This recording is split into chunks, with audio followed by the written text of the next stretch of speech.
Hello guys, here is a 52-inch turn of the century Apollo ceiling fan.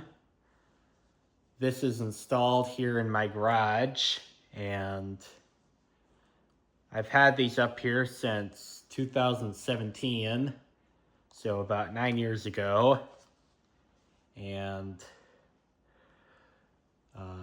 about a decade ago, and this is why these fans were installed in the first place. My dad found this garage pretty hot in here when he was working on stuff. And at the time, my dad didn't have the big workshop like what he does now. So these fans here, I have two of them. Here's one of them, and I have the other one right here. The remote control on this is not working anymore, so I can't get a video of that, but I can give you a video of this one here. Yeah, as I was saying, my dad found this garage pretty hot because at the time we didn't have air conditioning, which we also did add shortly after these fans were installed. So I asked my dad if we could have ceiling fans because he was complaining about it, and he said, yes, we can install some ceiling fans. So I went with two of these because they have a very nice traditional style to them. And quite frankly, these were not a very good choice because the performance of these kind of stink. But if you want to forget about performance and just talk about looks, these here look very nice. These have nice antique brass and real wood blades, which I'll bring the tripod closer.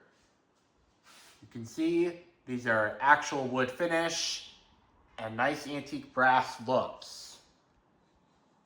But the performance of these are not very good. These fans here are still in production. Unfortunately, antique brass is not available anymore, but back in 2017, you could buy this fan in antique brass. So, yeah. But they still have it in white and, of course, the stupid silver color. And the CFM rating on the box, I think, is something like 3,000 CFM.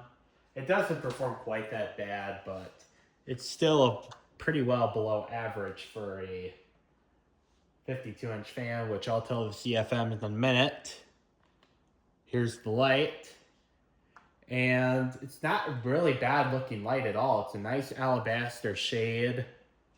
And while it doesn't look super old to the point where it won't sell anymore, it is a very nostalgic shade. It looks like something you could have bought in the 2000s. And of course you can dim it because this was 2017 and stuff actually came with incandescent bulbs at the time. And of course they're not flickering. Also incandescent stuff. I'm going to start out with high. And these remotes, you can tell have some age to them. You can see it's kind of yellowing a little bit. And I don't know if it's picking up too well, but there's some stark white lines on it where the remote control handlers would be. So this remote is pretty well sun damaged. But of course, that's any plastic. It's going to do that at some point. This thing's pretty buzzy as well, but I really don't mind the buzz all that much.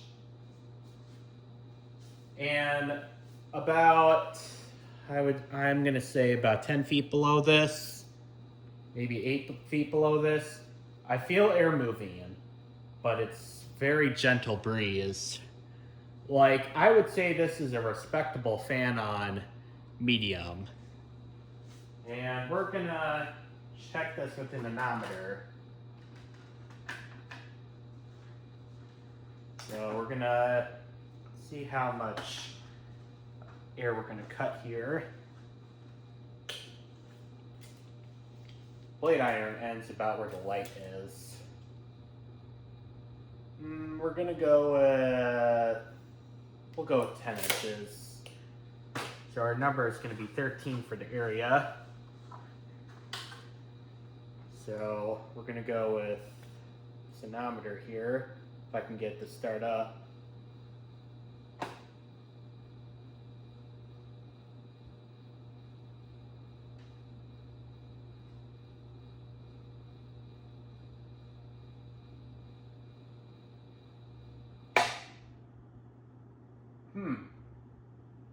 How did that happen? Now it's suddenly quiet. We're gonna go with 334. We've got a pretty solid reading on 334. 13 times 334 is 4,342 CFM. Look at this. That's pretty unimpressive for a fan like this. A fan like this, like average would be about in the 5,000 range. This is in the 4,000 range, so, and it's on the lower end of the 4,000 range as well. So this is pretty well below average for a 52-inch fan. Like 4,000 CFM, that's like a respectable fan on medium. It's not the worst I've seen, but it still wouldn't be my first choice if I want a fan that really moves air.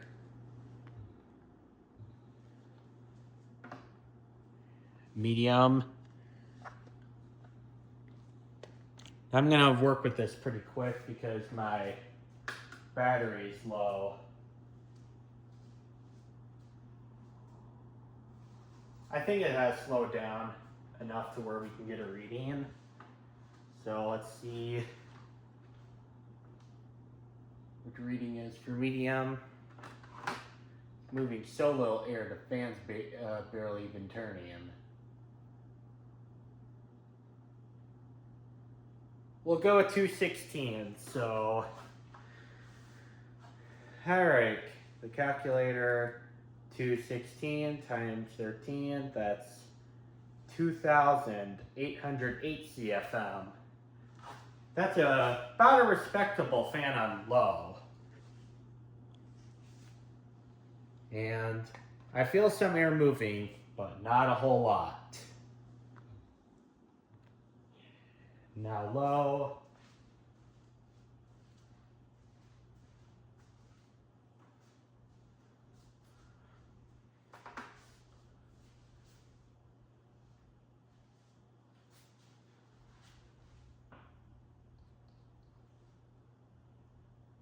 I think it has slowed down enough to where we can get an accurate reading for low.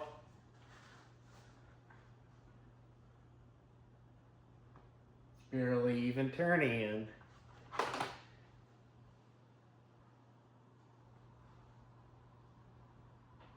It's moving so little air. This is not even turning. Okay, we're not going to get a reading for low, so, but we're going to go with about 1,000 CFM for low. So overall, this fan here looks good. It's a nice antique brass. It's pretty nice for something newer, but the performance is not so wonderful on this thing. And just so you guys know, and I swear, I think you guys heard me hit the blade with this accidentally, but I was pretty close with the blades with this thing when getting the CFM calculations. And I was not lying about that. This thing really is not that impressive. And on low speed without any instruments whatsoever, I feel a very calm, steady breeze. Not a gale, but just enough to where you can feel some air, which is what a low should be. The low is very gentle moving, which is what a low should be. So that's one of the pros I'll say. But on high, this thing just fails to perform very well. I'm going to go ahead and stop it. And I'm wondering if this fan here, the turn of the century Apollo, replaced the Aviton, I believe is what it was called. The Aviton was basically the pull chain for light kit version of this model. That was sold throughout the 2000s, I think. And granted, that one wasn't very impressive either. And I actually do have that model. I just have to find time to put it up and show you guys. But anyways, this is my 52-inch turn of the century Apollo ceiling fan. Thank you. Have a nice day.